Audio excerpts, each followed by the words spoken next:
Welcome to today's media briefing, where the Lumos Foundation is sharing a sneak peek at our new publication, A Goal Within Reach, Ending Institutionalization of Children to Ensure that No One is Left Behind, which will officially launch on Monday, September 16.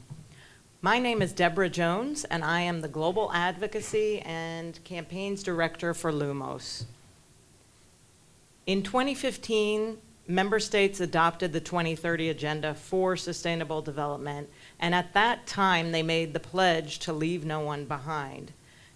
Now, during those negotiations of the Sustainable Development Goals, civil society advocated with governments to reach the furthest behind first, to reach the most difficult to reach in this new development agenda. You see, with the Millennium Development Goals, there were inequities in progress. Many people thrived, many children thrived, but there were some who were forgotten. During the negotiations, government struggled to define how to reach those furthest behind first. We are here today to talk about a goal within reach. Loving and supportive families are at the heart of the SDGs. Studies have shown that children thrive in families, yet it is estimated that still some 8 million children globally live in institutions, and that's almost the size of the population of New York City. There, they are less likely to reach their full potential, and they're often forgotten on the global development agenda. Today, I am joined by several UN agencies and UN offices which have contributed to our publication and highlighted the relationship between child institutionalization and global development. Our panelists will share some of the context of institutionalization in the framework of the Sustainable Development Goals. They will also highlight several of the drivers of child institutionalization, including poverty, protracted crises, gender, violence, ethnicity, forced displacement, trafficking, to name a few. They will highlight how the economic, social, and political challenges of global development contribute to the admission of children to harmful institutions, which in turn denies them of their right to a family life and the opportunity to share in the bright future promised by the 2030 Agenda. The inclusion of children in institutions in the 2030 Agenda and monitoring mechanisms would not only shine a light on some of the world's most vulnerable children, but would also unleash extraordinary human potential to help fulfill our ambitions for 2030 and beyond. We will not achieve the SDGs if we do not invest in strengthening families and communities. Let me introduce our panelists. Today we have with us Sharon Riggle, the Chief of Office of the Undersecretary General of the UN Secretary General Special Representative for Children and Armed Conflict. We have Anirudh Kulkarni, who is a child protection specialist with UNICEF. We have Dana Slayman, a senior public information officer from UNHCR. And then by video message, we have Ruth Wakuka, a Kenyan Society care leaver. Let me turn it over to Sharon to open up today's discussion. Thank you, Deborah, and thank you for this opportunity to come here and talk about a topic that's really important to all of us and important to anybody who would like to see the full realization of all the SDGs, because children are really at the core of what we're trying to achieve. They're the future, as we always say. So thank you for this opportunity. I'm pleased to be here, and I'm here representing my Undersecretary General, the SRSG for Children in Armed Conflict, who wrote a chapter in this book called Children Deprived of Liberty and the Damaging Effects of Institutionalization. We have a lot of experience in our mandate. We have a mandate from the General Assembly, but we also report to the Security Council and the Human Rights Council. Because this is recognized that in armed conflict that children are bearing and have been bearing the brunt of armed conflict across the globe for decades. And this was finally recognized in the 1990s, and our mandate was established to shine a spotlight on this. And where we're at the nexus between what Lumos is trying to achieve and what our mandate is trying to achieve is largely when the children are released from either armed groups or armed forces. There is often an element of institutionalization. And if we're not careful, if we're not sensitive, if we're not planning properly, then this can be a long-term damaging effect on children.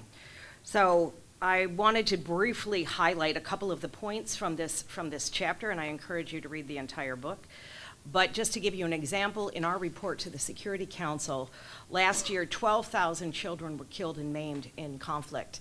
And those are just the ones that we know about. Those are the ones that we've been able to verify. Clearly there's many more that we are unable to even know about. But it is emblematic of a larger problem. And we look at child soldiers, for example. That's how our mandate was started. But we look at all children affected by armed conflict, child soldiers being really rather, emblematic of the status of what's happening to children in these conflict countries. It's the example really of some of the worst violations against them. And that's our job in our office, is to monitor and report on that.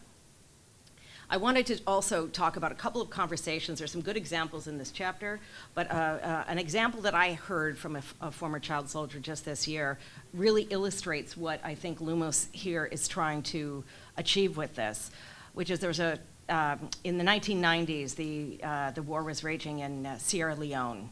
And in the 1990s is when we first started looking at DDR, demobilization, disarmament, reintegration. And I would venture to say we didn't really know what we were doing in that for children in that era. And one example of one former child soldier, he said he was released and re-recruited 4 times during that conflict, starting at the age of 8 or 9 until he was, I think, in his early 20s. Twice by armed groups and twice by the government. So equal, blame across all. But the first time he was released, he was put into a reintegration program, which consisted of taking all of the children that had been released and putting them in a camp together, and often from different warring factions, and giving them soccer balls and meals and some health care. And that was considered helping them get back to a normal life. Clearly it didn't work. And as they went along, and finally actually it was UNICEF, in the last iteration of reintegration, where he was put in I would call it, in the US, we would call it a group home, but it was and I think the standard, and you can, my colleague from UNICEF can correct me, but I think the standard is you shouldn't have more than 10, I think, children in that type of situation. And that's when he finally was able to deal with his issues. He got psychosocial support. He got to go back to school like a normal child. He felt accepted by the community. The community didn't stigmatize him by seeing him as some dangerous beast that has come out of armed groups. And he was able to have camaraderie with his brothers in the home. And there was a couple that had that were heading the home that felt like mom and dad. So he had a semblance of a family. And I think we have to remember these are children. We're not dealing with 35, 40-year-olds. We're dealing with children who are still developing, and therefore paying attention to the things, the nurturing, the love, the safety, the parameters, that he said he needed to get up at 8, you're eating at 9, you're going to school at 10. Nobody had ever dared tell him things like that before, and he actually ended up loving it after he hated it. So I think what Lumos is trying to do with all of this is amazing. I just have, well, I end on one word on another way that we are collaborating with Lumos, which is on our office together with UNICEF. Of a year ago, identified this reintegration part, this helping of child soldiers and other children affected by armed conflict, but especially former child soldiers, aren't getting the assistance that they need coming out of these groups. We spend a lot of time in New York talking about releasing them, signing action plans with governments and with armed groups, and then when they come out of these armed groups, thousands do not get any support at all. Some are lucky that there's funding to give them some care. It's usually just for a few months instead of for a few years. And I can again point to my colleagues in UNICEF who are doing miracles and amazing things with the resources that they're given. But really, this is a collective effort. We all are responsible to make sure that this most vulnerable group that has really suffered some of the most heinous violations is successfully reintegrated back into society, become peaceful, productive members of their community. And this is good for them, and it's also good for the society because these children have been trained in conflict and weapons, and it's good to get them back into a system where they can be peaceful members of society. So we launched a process a year ago to look at what are some of the gaps and needs in our programming and our funding. Why isn't this happening for all children? It seems like a no-brainer that we'd be able to find a few million out of all of the money that's around on these issues to make sure all these children are getting support. We've put together governments and NGOs and UN and academia and everybody to put their brains together to figure out how to do this. And first week of December, we will be launching the results of that with colleagues like Lumos and several others. So I think I'll leave it there and happy to take questions later. Thank you. Great, thank you. Sharon really highlights how when we look at the Sustainable Development Agenda, the countries that are really furthest behind are facing protracted crises and slow onset emergencies, and you've got more countries than ever on the Security Council agenda. So, clearly we're seeing children in these situations separated from their families. We're seeing gender issues such as the abduction of children and girls for inscription into military forces and slavery, and then the incredible work that the SRSG is working on around demobilization and reintegration. There are definitely risks of children being institutionalized, so really important to raise the need for community response and family-based support for these children. Well, let me turn it over next to Ani from UNICEF to address issues of child institutionalization from the perspective of work that UNICEF is doing. Over to you. Thank you, Deborah. Very happy to be here. I think I would actually begin by saying why it is so important that Lumos has launching this publication this year. Because this is the 30th anniversary of the CRC, the Convention on the Rights of the Child, which was ratified and signed in 1989. The second most important thing is that it's 10 years since the guidelines for the alternative care of children were welcomed by the United Nations General Assembly. These guidelines really outline what needs to be done for children without parental care, what are the challenges and how these challenges can be addressed. In that context, I think it's really interesting that we have this increased momentum on the issue of children without parental care in 2019.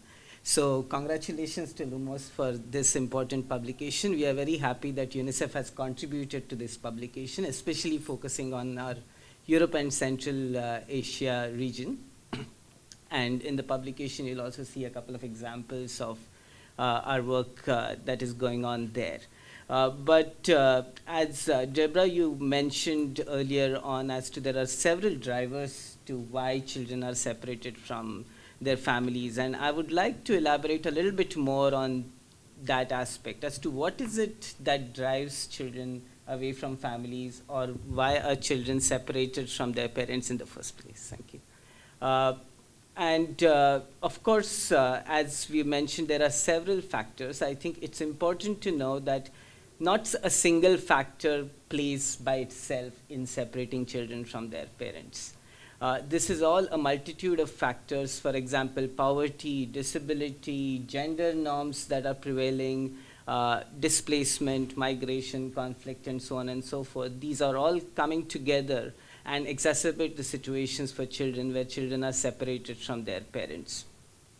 And I would like to give an example of how these multiple factors actually play an important role in separation of children from their parents. For example, you might have a child in a poor family, but if you have a good school in the community, then the parents are able to have the child stay with them in their own family. But very often what happens is that if you don't have access to quality education in the community, then there could be separation of children from their parents. So there is multiple factors that play into it before a child is separated from her or his parents. And therefore, I think what is important to look at is to be able to analyze these factors more holistically. And that is very interesting about also this publication, where you look at where this publication has been organized around the various sustainable development goals, which really look at these various drivers of separation of children from their families and their parents, and what is it that needs to be done to address this separation. As I said, we know that there are these multiple factors that contribute to separation of children from their parents. But what we really need to focus on is that how can we prevent this separation? Of course, deinstitutionalization of children, that is, those children who are already in institutions need to be reintegrated back into their families.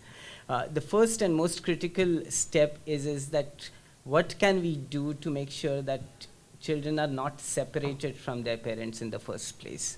And for that, I think it's important that we look at a much bigger spectrum of initiatives, interventions at the community level with families, right from improving family-centered policies, parental leave, making sure that there are provisions for children in terms of education, in terms of healthcare at the community level. And at this point, I would really like to emphasize on these services being inclusive, because what we see is that a significant proportion of children who are separated from their parents are also children with disabilities, or at times children of parents with disabilities. And therefore, it's important that all these services at the community level, be it health, be it education, need to become more inclusive, and these services need to be community-based, which means that parents and children will be able to have access to these services rather than moving away from their communities to access these services. And that's how we'll be able to address this multidimensional issue of children who are separated from their parents.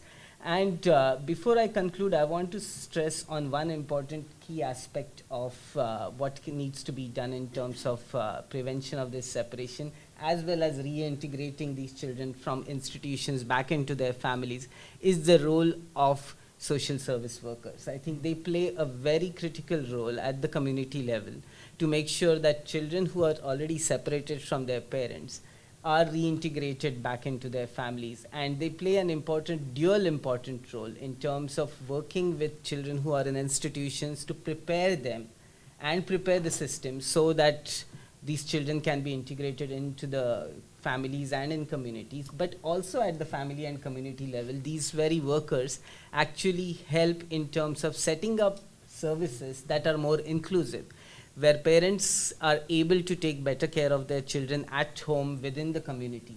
And therefore, I think it's important that we invest a lot more on social service workers, be it social workers, community-based workers, healthcare providers, and so on and so forth, teachers, for example. Education can play a big role, as I said, in terms of making education more inclusive. So I think a lot needs to be done in terms of a multi-sectoral response to make sure that children are integrated back into their families, and equally important, they're not separated from their parents in the first place. Thank you. Great, thank you, Ani. Your comments make me think about the fact that, we estimate that some 80% of children, in fact, do have families. So when we look at this reintegration process, it really is possible, but that families do need support, and that the human resources are really critical, both in terms of child protection officers, in armed conflict settings, and then social service workers, as you were saying. And that equally, we need to really be looking at access to essential services. And something that you didn't mention that we're also jointly advocating on our organizations is around counting children. And that when we look at progress against the Sustainable Development Goals, there is no global systematic way to count children who are in institutions. There are efforts to improve that and be more methodical and systematic, but that this is also, when we talk about shining the light on a forgotten group of children, this is a critical aspect as well. So now I'd like to turn over the floor to Donna Slayman from UNHCR. Over to you. Turn this. Thank you very much, Deborah. Very happy to be here also, and thank you for the opportunity to shine the light on this very important issue. I would like to speak to this topic from my agency's perspective, the UN Refugee Agency, and our High Commissioner also contributed to one of the chapters, which I encourage you to read. And while reading the chapter, one quote struck me from this refugee who was in Eritrea originally and had to flee to the camps in Ethiopia. And what he says about having ended up in a shelter is, "I am truly alone." And I found that this really captures the struggle in a very simple way, the aloneness of ending up in a shelter and not finding the warmth and the loving of a family, even if it's an extended family. Of the 26 million refugees globally, more than half are under the age of 18. So in other words, half of the world's refugees are children, but what is more alarming is the number of children fleeing alone, without a legal guardian, without a parent. Nearly 140,000 children were unaccompanied or separated from their families, forced to flee or escape conflict alone, and flee violence, crossing borders on their own. Fleeing one's home shatters one's lives. And we have seen this in adults, and I have seen this firsthand in the field. But the effect that it can have on children is staggering.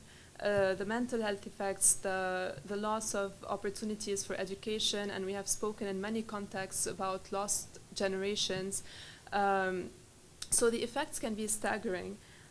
So this ordeal is distressing for anyone, but for unaccompanied children, they have to face these challenges without the care and guidance of grown-ups, of parents, of people who love them. So from shelters and community care to large-scale reception centers and detention centers, and we have seen this in many contexts, including in Libya recently, where too often the response is far from personal, and it's very intimidating for children, and this can expose them to greater risks. So our staff in the field have reported unaccompanied children who have been detained in appalling condition in the context of Libya and have fallen prey to armed groups, to recruitment, to torture, and sometimes held for ransom or forced to work. So our strategy in terms of the response is very much aligned with my colleagues and what they have highlighted. First and foremost, prevention is better than cure, as ever. So more should be done to prevent children from becoming separated in the first place by making sure that reception procedures and border procedures, and this is in the context of refugees specifically, ensure that family unity, the concept of family unity. So we do our best to be present, to be working alongside governments to make sure that national laws and national guidelines are aligned with international ones, with UN policies and guidelines to that effect. In addition to that, we find that, as my colleague has said also, that many families, because of the conditions, because of having depleted their resources while fleeing and having nothing to rely on, they resort to what we call negative coping mechanisms. And so by providing financial and social and psychosocial support to vulnerable families, extremely the most vulnerable, and we know that the needs outstretch our ability to do so, we would be also preventing family separation. And also making sure that we communicate with communities, because sometimes people don't know what services they are entitled to or have access to in one refugee situation. Because oftentimes, as you spoke about protracted situations or large-scale ones, refugees find themselves alone.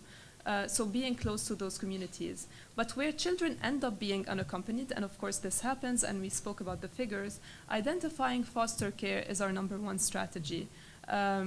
And for children ready to transition into independent living, and we're talking about older children, we also support them by placing them with community mentors. When institutional care is unavoidable, such as in an emergency response, what we advocate for is for it to be for a short period of time, the shortest possible period of time. And sometimes there's need for that in the context where children need mental health support for any given reason, and they have to be hosted in a context where they can have access to that and recover quickly and transition into a context where they can be in a family, in what we consider to be normal, really. So the overarching policy is to encourage states to align their national policies with these international frameworks. And one success story from that chapter from the refugee perspective is this refugee that I started my intervention with, who said he was alone, ended up in the Shire region of Ethiopia. And in that region, we have seen the largest population of unaccompanied children, refugee children or separated children. And more than 8,000 have arrived there last year alone. Another 30 come every day to that region. What we have succeeded to do there, alongside Lumos and the Ethiopian government, is increasing the availability of family and foster care. So more children are now placed in foster families. We've provided financial support to those families to make sure that they stick together. And those who we have not been able to place within families, we provided skills support and education support for, and increasing numbers are being reunified or even resettled. And this is one of the solutions we look at when everything else fails, of course, is resettling children to places where they can be reunified with families if they have families abroad. One piece of information that I find striking sometimes when I speak with audiences is the fact that 84%, so the vast majority of the refugees, are being hosted in low and middle income countries. So they're in poor countries, and the international community should boost their resources because, of course, all of the strategies that I just laid out hinges on the resources available for the international community to be able to provide the support. So the expertise and funding of the international community is very important in the spirit of the Global Compact on Refugee, this new framework for greater cooperation and sharing of responsibility. Because at the end of the day, unaccompanied children are extraordinarily resilient and resourceful, and I have seen this firsthand in the field from my experience, and they deserve a caring environment and help to build a future. Thank you. Great. Thank you so much. And it is really exciting, I think, to look at some alternative approaches that are emerging in refugee camp settings. And together, Lumos is partnering with UNHCR and IOM, among other partners, looking at this foster care model. And in the coming months, we'll be sharing some of the results of those experiences. So finally, we're going to turn over the conversation to a video message from a colleague and young person who's been working with Lumos for some time. And I know we often say children and youth are the future. They're not just the future, they are the present, and that they have much to contribute to this conversation around their transition from living in institutions to living in loving and supported families. So over to a video message from a young woman by the name of Ruth Wakuka, who comes from the Kenyan Society of Care Leavers and is sharing a message on behalf of many young people who are living in institutions and have recently left institutions. Let's hear from Ruth. Hello, my name is Ruth Washuka from Kenya Society of Care Leavers, a network by young people and for young people that this year will be celebrating 10 years since inception in 2009, and we cannot be more proud of ourselves. I want to pose a challenge to all of us here and something that we need to take away from the report. And my challenge here today is why care reform for sustainable development goals. It is 5 years since the adoption of the 2030 Agenda for Sustainable Goals. And as we ask ourselves why care reform, we need to ask ourselves three things. What is the problem?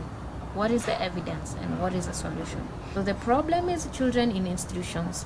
The evidence is the harms of institutions that are highly documented and that are evident even from young people like us who grew up in the system. And the third is the solution, which the solution is the family for every child.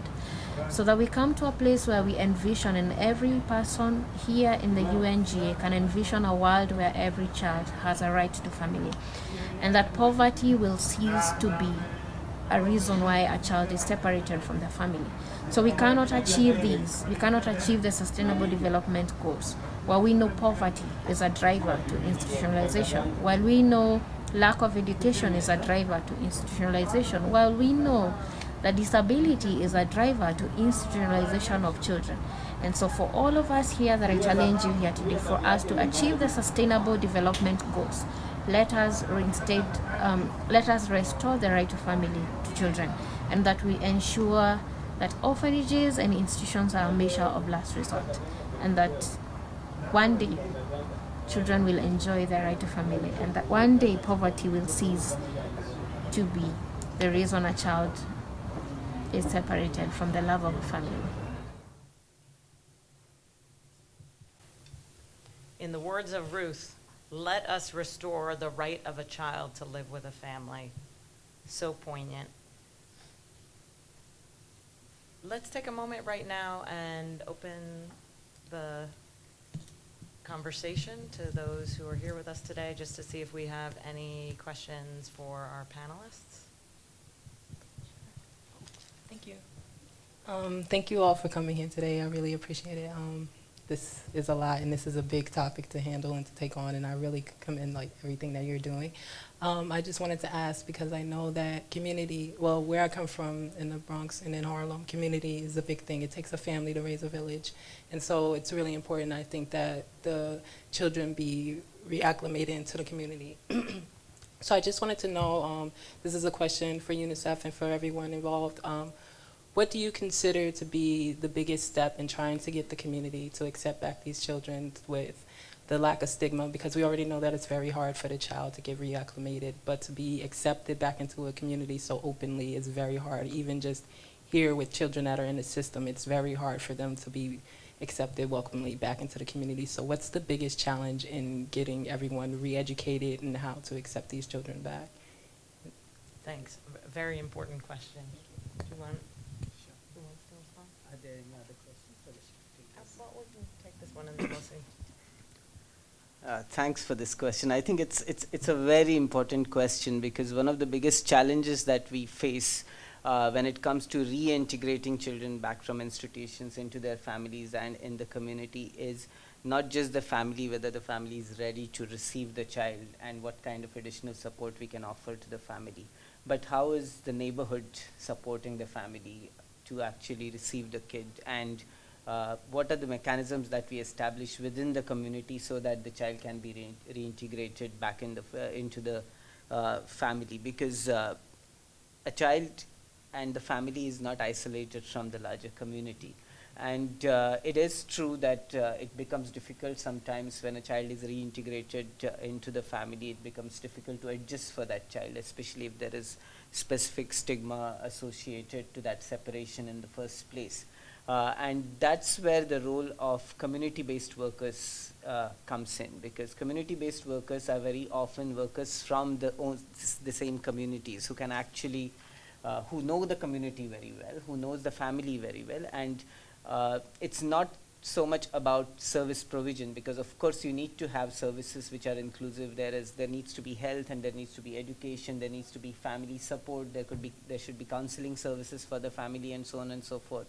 But there also needs to be a movement at the community level to make sure that A, children are not separated from families, and B, when children are being reintegrated back into the families, how is the community going to come together to offer that extra support to the family? And there are some really good examples from countries where we see that child protection committees, for example, at the community level, who come together to offer that support to the family, so that when the child returns to the family, that restoration or that reintegration is very effective.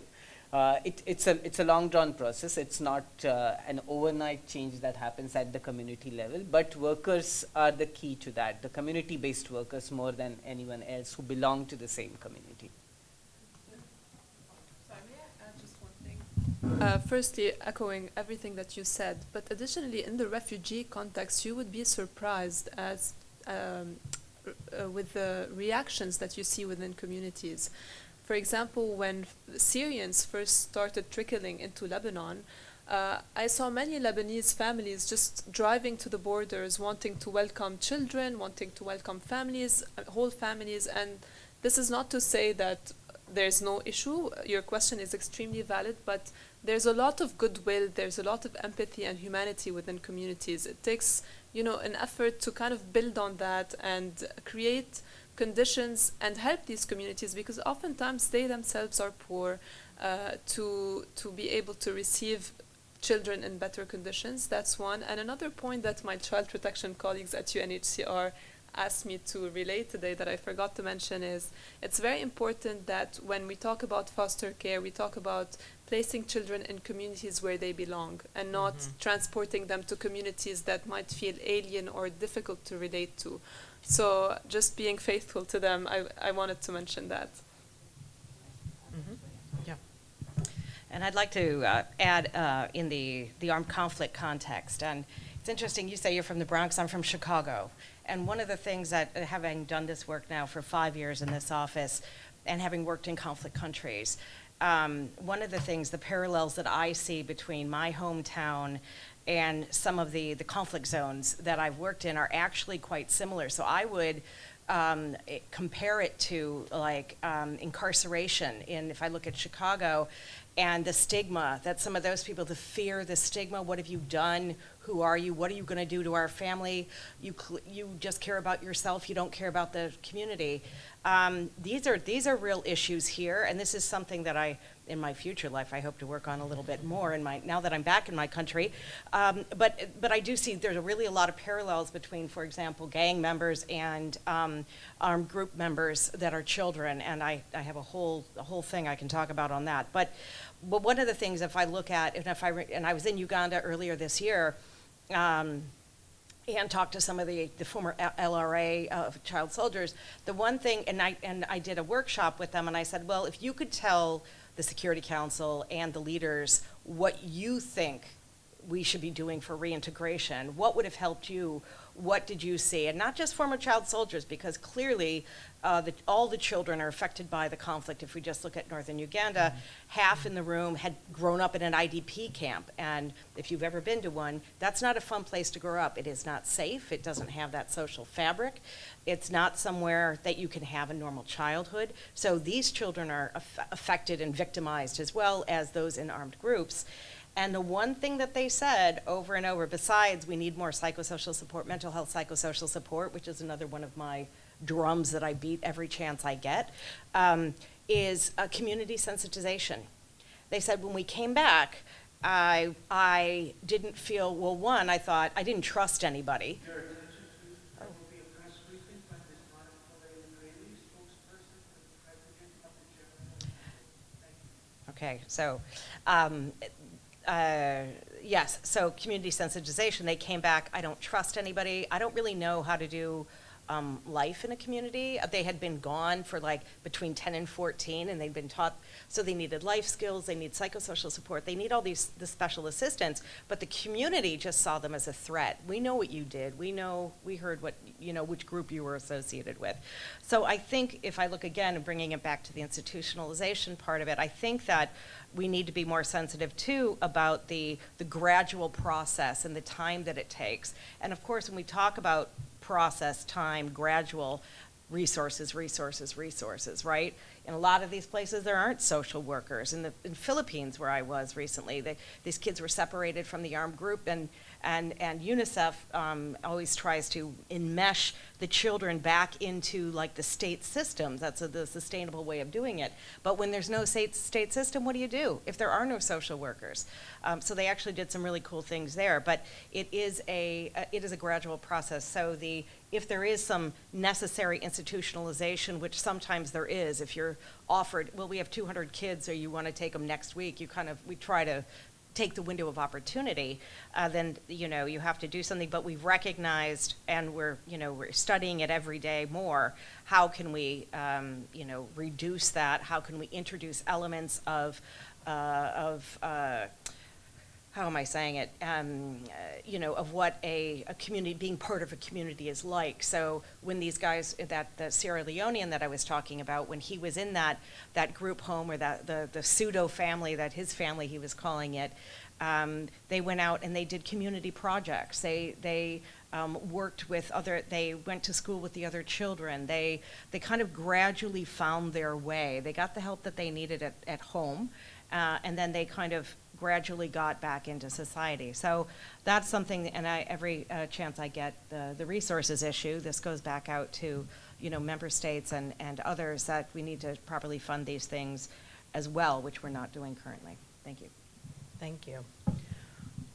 Well, our time is drawing to a close, and I just wanted to highlight a couple of points that have come out in the discussion. First off, ending institutionalization of children is a goal within reach. Secondly, children will thrive when they have access to essential services and when they're able to live with a loving family. Thirdly, loving families need to be supported, and they are at the heart of the SDGs. What's coming down the pipeline? We have the 30th anniversary of the Convention on the Rights of the Child and numerous commemorative activities this fall. We also have the negotiations by member states of the Rights of the Child resolution on children without parental care. We will be sharing messages from this report throughout the coming months at key moments related to those. And I'd like to just close highlighting Lumos. The idea, the concept of Lumos, and the concept of shining a light on forgotten children.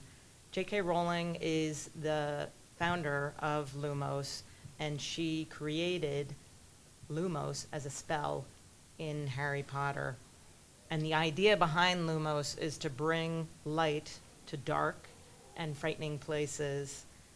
And our work is about revealing hidden children, bringing them to light, and fulfilling their capability to achieve the 2030 agenda, to not be left behind. Thank you.